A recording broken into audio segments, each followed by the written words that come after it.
বন্ধুরা আমি এখন মিষ্টি বানানোর কারিগর হয়ে গেছি। মানে মামার সঙ্গে আমি কিন্তু মিষ্টি বানাচ্ছি, এটা দেখতে পাচ্ছেন। আমার মিষ্টিগুলো কিন্তু অনেক গোল গোল হচ্ছে, অনেক সুন্দর হচ্ছে। এই যে দেখতে পাচ্ছেন অনেকগুলো মিষ্টি। এই যে এইগুলা একদম কাঁচা ছানা। এই ছানাগুলাকে হাতের মধ্যে সয়াবিনের তেল মাখায় নিয়ে এরপরে এই যে হাত দিয়ে গোল গোল করতে হবে। এই যে গোল হয়ে গেল, কি সুন্দর কিন্তু গোল হয়ে যাচ্ছে। কিন্তু মামারা একসঙ্গে 3টা করে মিষ্টি বানাচ্ছে, কিন্তু আমি কিন্তু 3টা পারতেছি না, আমি একটা একটা করে করতেছি।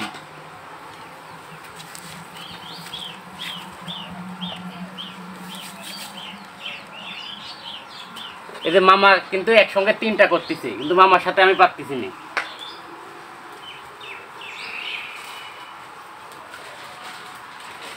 আর আমি করতেছি মানে এই যে একটা করে।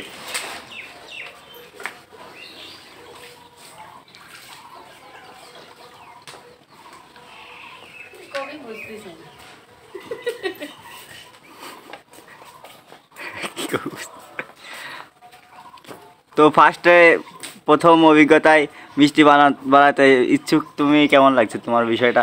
এই প্রথমবারের মতো আমি মিষ্টি নিজ হাতে বানাচ্ছি। যদিও এর আগে আমার বাড়িতে অনেকবার মিষ্টি বানানো হয়েছে, তবে নিজ হাতে আমি কখনো ট্রাই করিনি। এই প্রথমবারের মতো আমি নিজ হাতে ট্রাই করতেছি, যেহেতু এবারে অনেক ছানা বেশি। তো এর জন্য মামা বলছে যে যেটুকু পারো, যদি অল্প কিছু পারি সেটাই মামার জন্য সহযোগিতা হবে। এই জন্য আমি আর কি একটা একটা করে শুরু করছি। তো এই প্রথমবারের মতো মিষ্টি বানিয়ে আমার খুব ভালো লাগতেছে। রসমালাই মধু মধু, যদিও এটা রসমালাই না, এটা হচ্ছে রসগোল্লা। তবে যে ভাইরাল ডায়লগ আছে এটা আর কি বললাম আর কি, তাই।